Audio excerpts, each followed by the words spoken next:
Sallallahu və səlləm alə nəbiyyina Muhammedin və alə alihi və səhbihi əcməin. Allah'ın olsun, onun sonuncu Peyğəmbəri Muhammed sallallahu aleyhi ve sellem Allah'ın salamı olsun, salavatı olsun. Onun yolun düzgün şəkildə tutub gedənlərə Allah'ın salamı olsun. İlk öncə hamımızı Allah'ın salamı ilə salamlayıram. Selamu aleykum və rəhmətullahi və bərəkətuhu. Allah'a həmd olsun, əlhəmdülillah Allah təala müvəffəq eləyir qardaşlarla görüşməyi və bu əlhəmdülillah Allah təalanın nemətlərindən ən gözəl bir nemətdir. Qardaşlarla görüşmək. Çünki sələflər deyirlər ki, qardaşlarımız bizə ailələrimizdən daha sevimlidir. Çünki qardaşlarımız bizə Allahı xatırladır. Lakin biz ailələrimizin yanına gələndə onlar bizə dünyanı xatırladır. Evə girən kimi ailə başlayır, filan şey lazımdır, uşağa filan şey, evə filan şey. İstər-istəməz bizə dünyanı xatırladır. Bir növ gedirik dünyaya. Amma qardaşlarımız əlhəmdülillah bizə daim yanımızdadılar. Onlar bizə Allahı xatırladır. Biz xata elədiyimiz zaman onlar bizi xeyrə yönəldir, şərdən bizi uzaqlaşdırır. Allah Teala qardaşlar Quran-Kərimdə öz şərəfli kitabında buyurur ki: "Kuntum xayra ummetin uxricət lin-nas ta'muruna bil-ma'ruf və tenhauna 'anil-munkar və tu'minuna billah." Allah Teala Quran-Kərimdə buyurur ki, siz insanlar içərisindən çıxarılmış ən xeyirli ümmət oldunuz. Ona görə ki, siz yaxşılığı əmr edirsiniz, pislikdən çəkinirsiniz və Allaha iman edirsiniz. Muhammed ümməti biz ən xeyirli ümmətlər içərisində. Amma Allah Teala orada bir qeyd qoydu bizə üçün. Allah Teala bizi təriflədi ki, siz ümmətlər içində ən xeyirli ümmətsiniz. Çünki siz insanları yaxşılığa çağırırsınız və insanları pislikdən çəkindirirsiniz və Allaha iman edirsiniz. Deməli, bizim o birisi ümmətlərdən xeyirli olmağımızın ən böyük səbəbi bizim ümmət şər gördüyü zaman o şərri edənin əlindən tutmasıdır və insanları daim xeyrə çağırmasıdır. Ona görə biz həmişə qardaşları deyirik ki, əgər sənin də yanında daim səni xeyrə yönəldən qardaşın varsa, sən dünyanın ən xoşbəxt insanısan.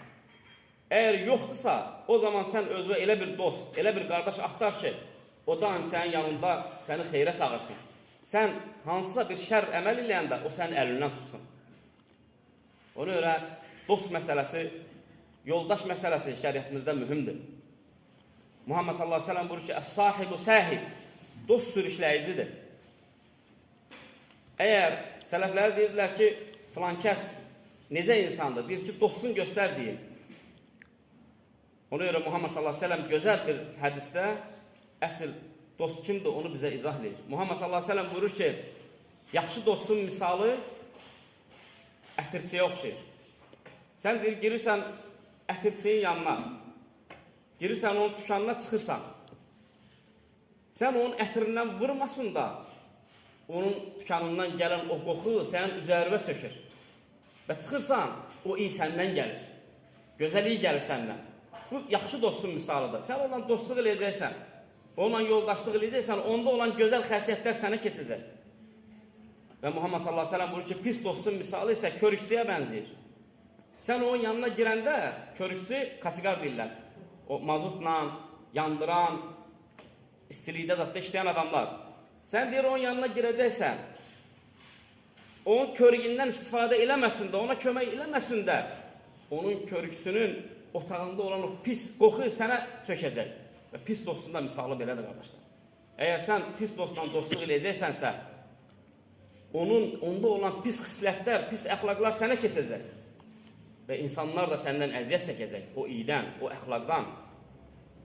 Ona görə dostu düzgün seçəcəksən. Əgər sən bülbüllərlə, qaranquşlarla dostluq eləsin, sən gülün çiçəyin içində olacaqsan. Heç sən görmürsən ki, bülbül geçsin zibilxanaya? Yox. Əgər qarğalarla dostluq eləsin, o zaman Allah qorusun, pis yerlərdə olacaqsan.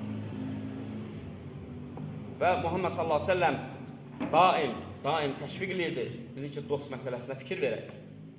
Fikir ver. Muhammed sallallahu aleyhi ve sellem ən çox sevdiyi əmsi. Allah Resulü onu nə qədər dəvətlədi, amma öz dini üzərində, ata-babasının dini üzərində öldü. İslamı qəbul eləmədi. Səbəb pis dostlar. Əmisi son dəfə ölüm əyağında olanda Muhammed sallallahu aleyhi ve sellem gəldi getdi onun yanına. Dedi ki, ey əmi, bir dənə la ilahe illallah deyilən səhiyyə olmasa qiyamət günü şəfaətçi olun. İslamı qəbul elə. Bir dənə la ilahə illallahdır. Başının üstündə dayanıb başını sığallayırdı. Və bəzi əsərlərdə gəlir ki, o dayandı, fikirləşdi, bəlkə də demək istəyirdi. Həmin anda onun dostları gəldi. Məkkə müşrikləri, böyüklər, Abu Cəhil gəldi və s. Girdilər, gördülər ki, Muhammed sallallahu aleyhi ve sellem ona la ilahə illallahı təlqin edir. Yəni, la ilahə illallah demək mənası odur ki, o deməli idi ki, mən bütün bu Məkkədə, Kəbənin içində olan o bütlərin hamısını inkar edirəm. Yalnız bir dənə Allahı, gözə görünməz olan Allahı qəbul edirəm. Ondan başqa ilah yoxdur. İbadətə ondan başqa haqqı olan heç bir məbud yoxdur. Bunu deməli idi. Və o dostları gəldilər, dedilər ki, ey Abdülmutəllib, ey Abu Talib, sən bu uşağın sözünə qulaq asacaqsan, ata-babonun dinindən dönəcəksən, fikir ver, pis dostsa. Gör, necə təsir edir pis dost insana. Ölüm əyağında belə əl çəkmədilər. Ta ki, əlləri ilə qoydular onu cəhənnəmə. Ondan sonra əl çəkdilər. Baxdı onlara, dedi ki, yox, qəbulləməyəcəm. Ata-babamın dini üzərində qalıram. Dedi və öldü. Muhammed sallallahu aleyhi ve sellem buyurur ki, mənə görə Allah Teala əmmə ən yüngül əzabı verəcək qiyamət günü. Ən yüngül əzab, əyğin altından od vuracaqlar, beyni qanayacaq. Allahu akbar. Muhammed sallallahu aleyhi ve sellemə görə. Yəni, müşrik kimi öldü, qəbul eləmədi İslamı. Ona görə dost məsələsi həssas məsələdir. Biz daim elə insanlar seçməliyik ki, yanımızda, hətta ibadət əhli, elə insanlar seçməlisən ki, yanında daim sənə Allahı zikirləməyi, cəmaət namazına getməyi, namaza getsəndə sənin namazı xatırladan qardaşların olsun yanında.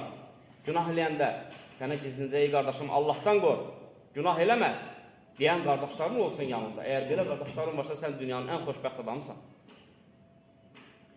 Və həmçinin qardaşlar, dəvət eləmək rəsulların işidir. Şərəfli bir yoldur insanları haqqa çağırmaq və çətin bir yoldur, əsl kişi yoludur. Muhammed sallallahu aleyhi ve sellem və onun sahabələrinin yoludur və böyük əhl-i sünnə alimlərinin yoludur, dəvət. Və Muhammed sallallahu aleyhi ve sellem buyurur ki, kim yaxşılıq etməyə və insanları pislikdən çəkindirməyə qadir olarsa, amma bunu etməzsə Allah Teala onu cəzalandıracaq qiyamət günü. Allah Teala onu soruşacaq qiyamət günü. Və həmçinin Muhammed sallallahu aleyhi ve sellem buyurur ki, insanların arasında olub, onlara yaxşılığı əmr edən, onları pislikdən çəkindirən insan cənnətə daxil olacaq. Və Muhammed sallallahu aleyhi ve sellem buyurur ki, öncəkilərdən bir qövm var idi.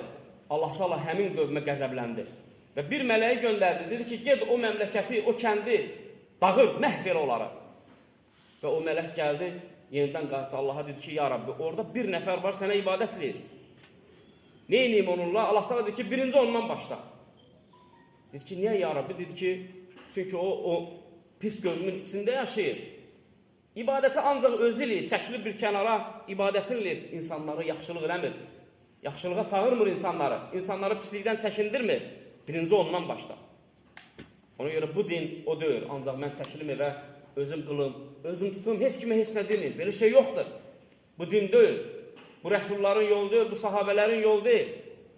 Səndən ötürü 5.000, 10.000 kilometr uzaqlarda olan sən ibadət eləyəsən deyə sahabələr ayaq-yalın, başı açıq, yarı az, yarı susuz yollar gətiriblər. Gəliblər, dəvət eləyiblər bu torpaqlarda. Onda onlar da çəkilərdi qırağa, onlar da oturardı evdə. Rahat olar da yeyərdi, içərdi, ailələrin yanında olardı ki, mənə nə filan kəsdən. Elə olmayıblar. Gediblər, ölümü gözlərini alıblar. Gəliblər, bu yerlərdə dəvət aparıblar. Ona görə qardaşım, Allah Teala sizə bərəkət versin. Dəvət məsələsi həssas məsələdir. Heç vaxt bir kəlməni deməkdən çəkinmə. Əgər yeri varsa orada deyinən. Xüsusən yaxın dostlarına, yaxın qardaşlarına deyinən, dəvətlə, tohidi başa sal, izah elə və namaza dəvətlə. Və ona başa sal ki, qiyamət günü Allah Teala ilk namazı soruşacaq insandan. Əgər namazı yoxdursa onun, Allah Teala onu qəzəblənəcək. Və digər əməllərin, xeyir əməlləri varsa, Allah Teala qəzəblənib onun üzünə çırpacaq o əməllərin. Əgər namazı yoxdursa. Və ona denən ki, qardaş var, Quran-ı Kərimdə ayə var, Allah Teala xəbər verir bizə qiyamət günü namaz qılmayanların halından. Cənnət əhli görəcək cəhənnəmdə, tanıyacaq və onlara deyəcək ki, mə sələfəkum fi səqar. Siz burada nə edirsiniz? Siz bu səqarda, cəhənnəmin bu ateşində, dibində nə səbəb oldu siz bura düşdünüz? Qalu ləm nəku minəl musallin. Onlar deyəcəklər ki, biz namaz qılanlardan olmadıq.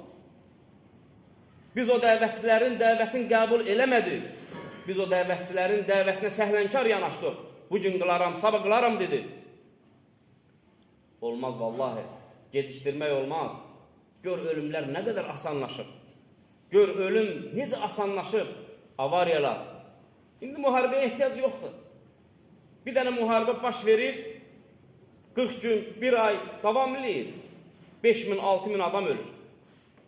Vallahi ölüm o qədər asanlaşıb ki, bir-birini bıçaqlayan kim, avariya kim, dənizdə boğulan kim, çayda boğulan kim, suda boğulan kim, uşaq, böyük fərqi yoxdur.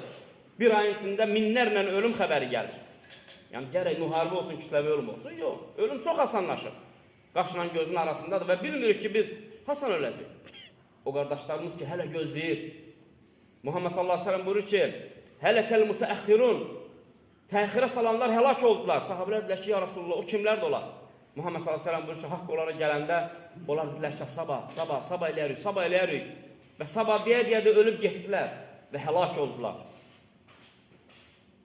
Alnın yerə qoymayan, səcdə eləməyən hər kəsə Allah qiyamət günü qəzəblənəcək, qardaşlar. Qəzəblənəcək Allah Taala. Və Muhammed sallallahu aleyhi ve sellem buyurur ki, Ər-Rəhmən olan Rəbbim, Rəhim olan Rəbbim qiyamət günü elə qəzəblənəcək ki, heç vaxt elə qəzəblənməyib.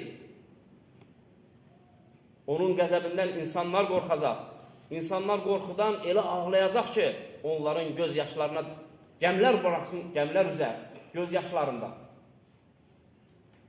Lakin bizim o qəzəb sifəti olan Rəbbimiz möminlərə o qədər şəfqətli, o qədər rəhman və rəhim olacaq ki, onları topa-topa cənnətə salacaq. O gün iman gətirməyən, namaz qılmayan, ibadət eləməyən ağlayacaq. Və əlin, 5 parmağın əlin ağzına salıb çeynəyəcək, iman gətirməyən, deyəcək ki, kaş ki dəvətçilərin dəvətini qəbul eləyərdim. Allah Teala Quran-ı Kərimdə xəbər verir bizə olaraq Furqan surəsində. Onlar deyəcək ki, kaş ki filan kəsi özümə dost tutmayaydım, o məni Allahın zikrindən uzaqlaşdırdı. Qardaşım, şeytan, o tək bizim beynimizdə olan gözə görünməyən və s. o deyil. Hər bir haqdan uzaqlaşdıran insan da şeytandır. Ola bilər ki, vallahi gəlmək istəyirsən, qoymur gəlməyə. Bunu da etsək, bunu da eləyək, nə var, gedib qoşulacaqsan və yaxud da ki, sənin beynine şeytan vəsvəsə salır ki, ağır olacaq, məhsinə, mən geçsəm ora qutardı. Qardaşım, heç sən fikirləşməmişsən, sən öləndən sonra nə olacaq? O dar qəbrin içində sənin halın nə olacaq? O dar qəbrin içində sənin əməllərindən başqa, xeyir əməllərindən başqa heç nə girməyəcək sənə. Bəs orada nə olacaq? Hamı sən orada o dostların gəlib sən Allahın qəzəbindən qutaracaq? Bugün gedmə, sabah gedərik deyən dostların gəlib sən Allahın qəzəbindən qutaracaq? Vallahi qutara bilməyəcək. Öz halva ağla, öz halva yancına Allaha nə cavab verəcəksən? O dar qəbrin içində, zülmətdə ən çox səni sevən anun belə sənlə bir saniyə, bir dəqiqə ora girməz. Atıb, üstüə torpağı töküb gedəcəklər, sən onu fikirləş. Orada sənin halın nə olacaq, sən onu fikirləş. Mənə nə deyəcəklər? Ay molla, ay namaz qılan, ay bu da qoşuldu onlara. Vallahi hamısı şeytanın sənə xısılladığı sözlərdir, hamısı boş-boş şeylərdir. Bir də həsəddir. Həsəd, bu elə bir yoldur ki, bu yol təmiz yoldur. Bu yol sirki qəbulləmir. Əslində bu yola hamı düşmək istəyir. Və sən də bu yola gəlmək istəyən də sənə yaxşı dost kimi görünən yanındakı o dostların sənə imkan vermirlər həsəddən və paxıllıqdan. Çünki özləri gələ bilmirlər. Həsəd edirlər gələnlərə də. Ona görə gözəl qardaşlarım, ibadətdən uzaq olan qardaşlarım, səhlənkarı yanaşmayın bu məsələyə. Gəlin, qoşulun ibadətləyənlərə, onlarla bir yerdə səcdələyin, onlarla bir yerdə rüküləyin. Vallahi vaxtınızın, ömrünüzün, ailənizin necə bərəkətli, ruzunuzun necə bərəkətli olduğunu görəcəksiniz. Allah Teala bütün xeyirlərin qapısına sızaq söz etsin. Bütün şərlərin qapısını bağlayacaq Allah Teala söz etsin. Bütün xeyirlər bu yoldadır. Ona görə ən birincisi yanımızdan pis və bizi daim şərrə çağıran dostlardan uzaq olmaq. Və həmçinin bu yolda olanlara tövsiyəmiz qardaşlarımıza, daim qardaşlara, insanlara, ibadət əhli olmayanlara daim xeyrə çağırmaq və bu yoldan bezməmək, usanmamaq, ta ölənə qədər va'bud rabbəkə həttə yətiyəkəl yəqin. Ölənə qədər, yəqin sənə çatana qədər, yəni ölənə qədər Rəbbə ibadət elə və insanları xeyrə çağırmaq bu dəvət də ən böyük ibadətlərdən biridir. Rəsulların yoludur. Musa əleyhissalamın yoludur. Fironla döyüşməyin yoludur. İsa əleyhissalamın yoludur. Muhammed sallallahu aleyhi ve sellemin yoludur. Abu Cəhillə döyüşməyin yoludur. Tövsiyə etmək istədiyim qardaşlarıma bu qədər. Allah Teala bizi eşitib faydalanlardan eləsin. Allah Teala sizə bərəkət versin. Allahdan istəyirəm. Allah Subhanahu taala məclisimizi mübarəkləsin. Allah Teala qardaşlarımızı bütün şərlərdən qorusun. Nə kimi xeyirlər var Allah Teala versin. Allah Subhanahu taala qardaşımızın süfrəsinə, evinə, ailəsinə bərəkət versin.